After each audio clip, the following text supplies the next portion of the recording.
What's up, guys? Welcome to Daily Dose of Reddit. This is your host, Zach, and today's subreddit is r/AmITheButthole. Alright, this story's called, Am I the Butthole for Telling My Parents They Only Have One Daughter and She Is 6 Feet in the Ground? This all started when I was 12 years old and my younger sister was 10. Let's call her Abby. Well, Abby started to get sick and no one in the family knew what was going on. I started to be dropped off at my grandparents' as they went to different doctors. I'm not gonna go into her illness, but when the doctors figured it out, it was bad. So a lot of time was devoted to my sister.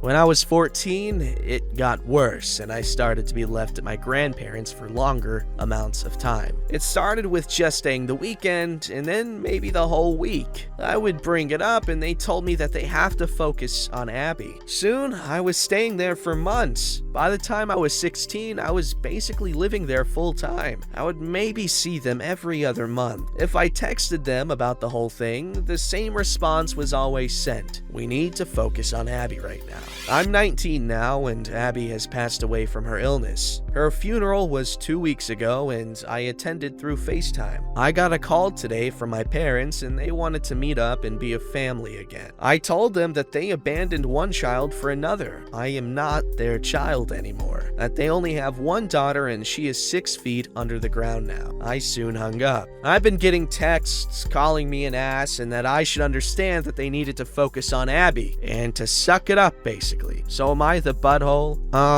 No, I don't think you're the butthole for feeling that way. Because they had 2 kids, and they only acted like they had one. Obviously, the circumstances were a little horrifying for any freaking family. But they had 2 kids, and they shouldn't have just forgotten about the other one. And then as soon as, the one they focused all their attention on is gone, they want to get back in good graces with you. But I definitely think you should try and talk to them and hear them out and stuff, because they're your parents, and they probably need you a bit more than you need them. So if not for yourself, for them. But you definitely should let your feelings be heard and make sure they understand why you feel that way, just as you might understand why they felt that way. Maybe, I don't know. And also, she was your sister. Like, you were losing her just the same as they were losing her. So why didn't they think that you needed them as much as they needed each other, or her, or you? It was really selfish almost. But like I said, gotta give them a chance. That couldn't have been easy for anyone, especially freaking Abby. Like, she didn't have her sister around her. Like, that's terrible. Alright, this story's called Update, Am I the Butthole for Telling My Parents They Only Have One Daughter and She Is 6 Feet in the Ground? So it's been around a month since I posted the original post. Thanks to everyone that gave their input.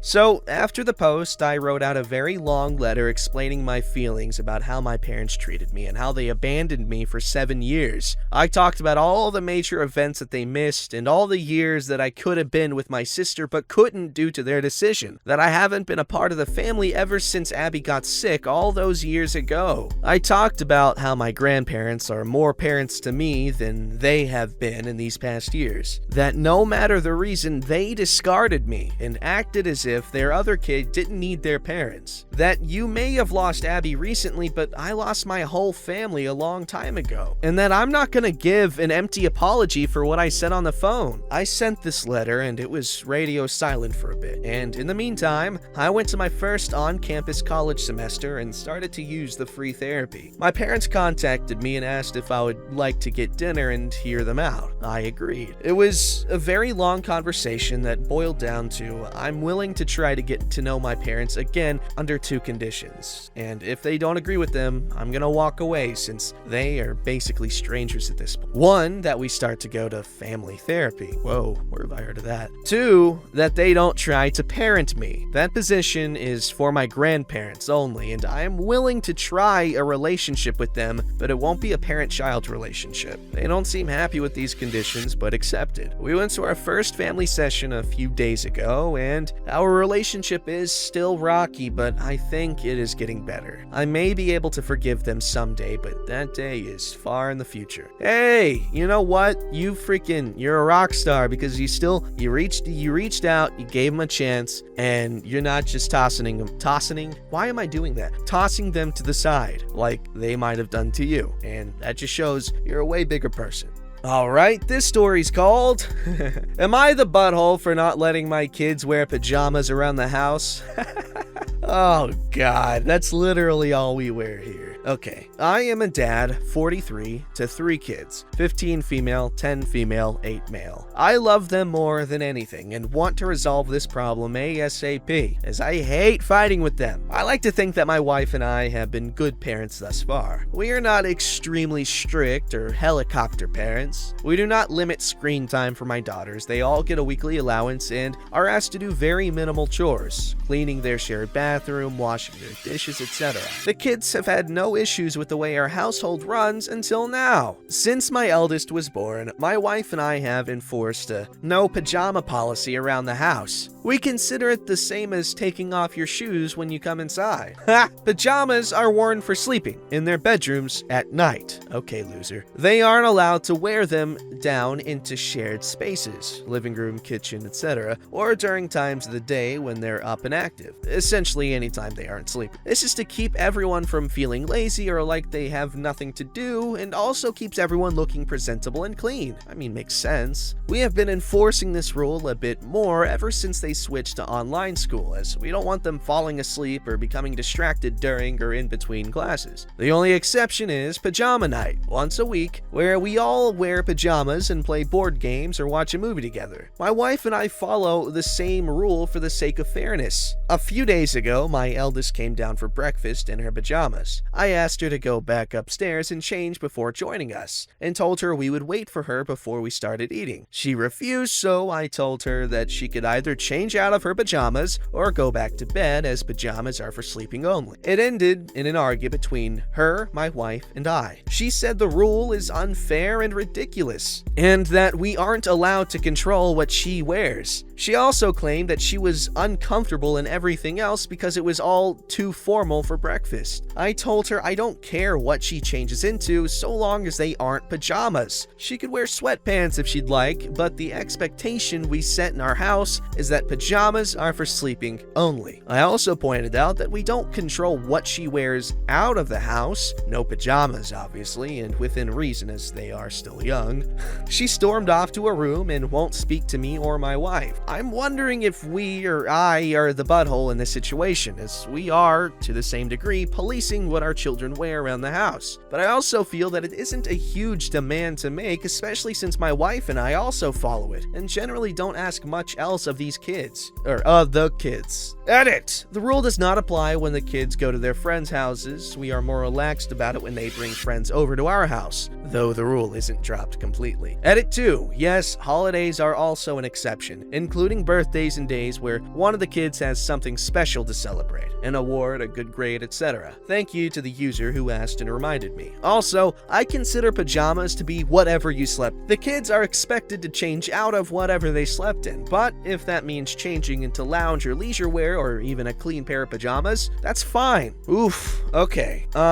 Honestly, it doesn't sound like you're that much of a butthole. Like, I understand the importance of structure, and if you just kind of wear what you've been sleeping in all day, which is kind of what I do for the most part, then I can see that the line's getting blurred, and also having a clear distinction from like your day-to-day to like your sleeping everything. Like if you've got a TV in your room and you like to sit in your bed and watch TV, it's gonna be harder to fall asleep in your bed because you're gonna start associating it with, you know, chilling as opposed to sleeping. And so I feel like the same might go for like having regular clothes and like pajamas or whatever, because once you get into bed, have your pajamas on, your body's gonna be like, okay, sleep time mode, and that's gonna be the case. But at this point, like your daughter, she's 15, and you obviously give her some semblance of independence, so she's gonna fight for more. So that's when you work on a compromise, again, like pajama night, but like another one, so that she feels like she's getting a little more independence kids, and you still kind of teach her the importance of structure or whatever in her life, and maybe that'll help, but this is a bit of an old post. But also gotta consider the fact that this is a pandemic. The status quo is definitely unique for a lot of people, unless you've been around since like the Spanish flu or whatever, but probably aren't going out that much at that point anyway.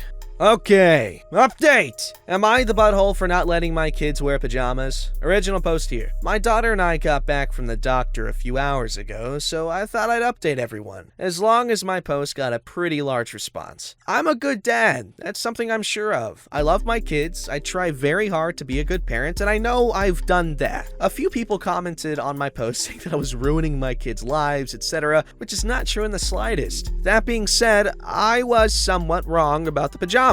See, that's what's important. They're willing to adapt and change. You know, he put in the effort to decide whether or not he was a jerk, and he decided he was, or everyone else decided for him.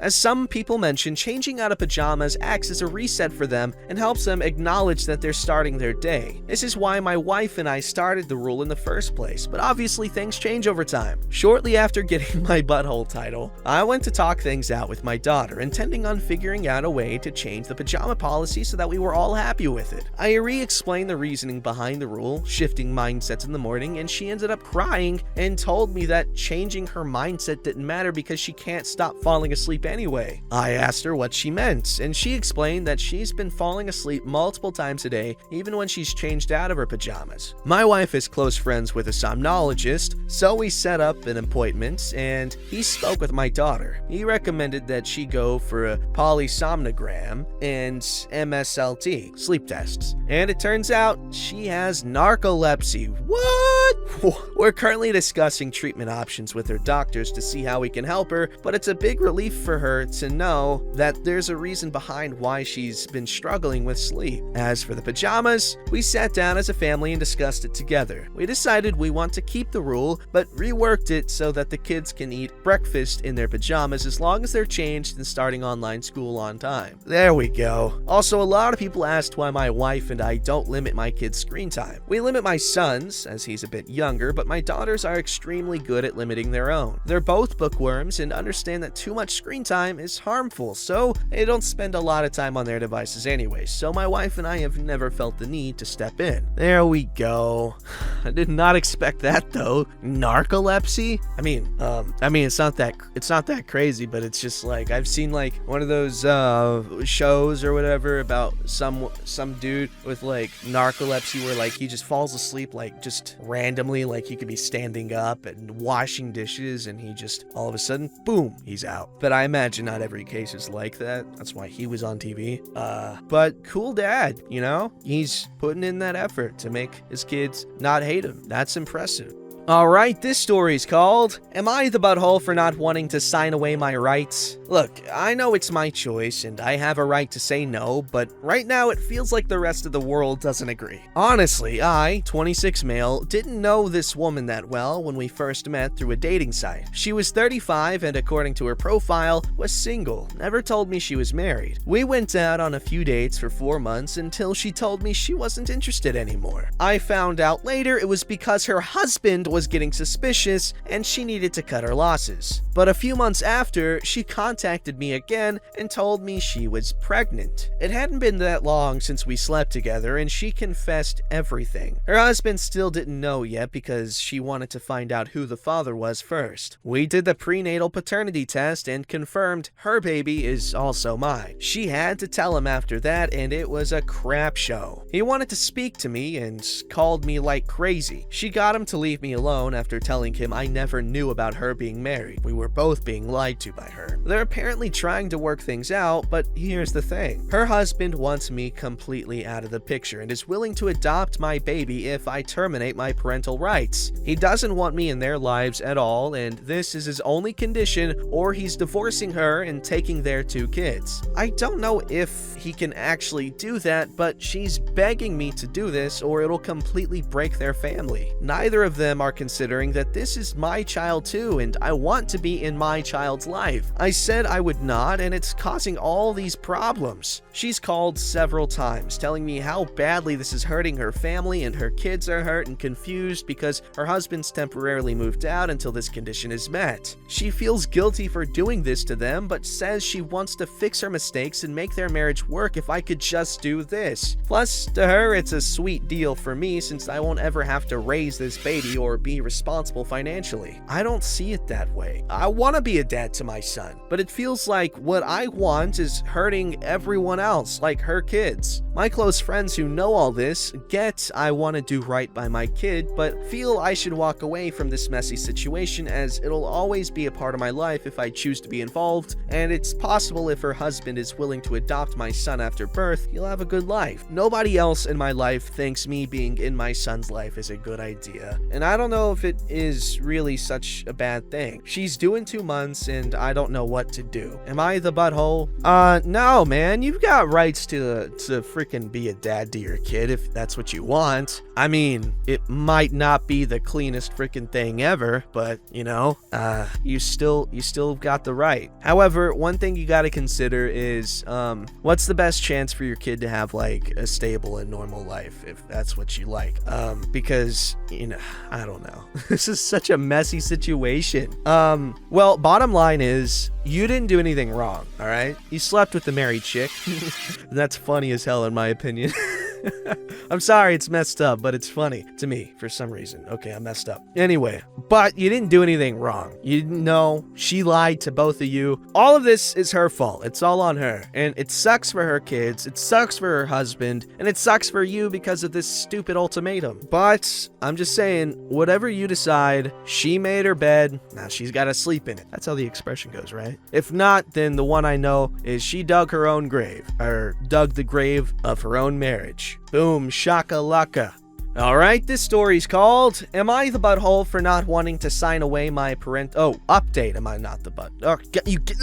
It's been a while since I posted this, and a lot has happened since then. And by a lot, I mean I finally became a dad. My son is healthy and beautiful, most beautiful baby I've ever seen. One of the best things to ever happen to me, honestly, despite the drama. Thank you everyone who was helpful and encouraging in this situation. It felt good to know, even with what everyone else was saying, I had a right to say no to my ex's demands, and I'm not the one at fault for what happened. Several of you had suggested I talk to her about switching it around so that I could ask about getting full custody instead of being cut out if her husband had such a problem with me being around. It was a great idea, and I feel pretty stupid for not thinking about it myself. So here's what happened. I decided to try again and contact her husband because throughout this whole time he was refusing to speak to me, but I just wanted to see if I could get through to him as a last resort. He agreed for us to talk, and I was so shocked to find out he'd actually changed his mind about accepting the baby 2 months ago, before I made the post. Originally, he did have that condition that he'd only take her back and adopt my son if I wasn't in the picture, but he decided he didn't want to raise another man's baby. So she lied to me about him still wanting this condition, and this was just her attempt to fix everything, even though he was planning on going through with the divorce. Oh no. He was pretty mad about what she was doing too, so he was kind of on my side about it. Did get a lawyer involved and had another talk with her as well after he spoke to her, pretty much saying he'd never take her back no matter what she did at this point. That got her to see trying to keep me out wasn't gonna do anything. I brought up the full custody thing to see if that was something she wanted, and she agreed. To her, there was no point in having my son full-time with this whole divorce going on, and she doesn't even have her own place. He moved back into their house with kids, and she ended up leaving. Going through with my attorney, I was able to establish paternity after my son was born so that I'd be legally recognized as his father instead of her STBX. I don't know what that is. As of right now, he's with me full time, but she still comes by to visit. Her life is a total mess right now with the divorce, and she's still pretty bitter towards me about it. It's not perfect, but I'm just so happy having my son in my life. Holding him for the first time, it made all the struggles worth it. It's definitely overwhelming doing it mostly on my own, but I don't regret regret how things played out. So thanks for the support and advice. It really helped make a difference when I couldn't see a way out of this without feeling like I was doing something wrong. Damn. You know what? I'm so glad that this worked out for you.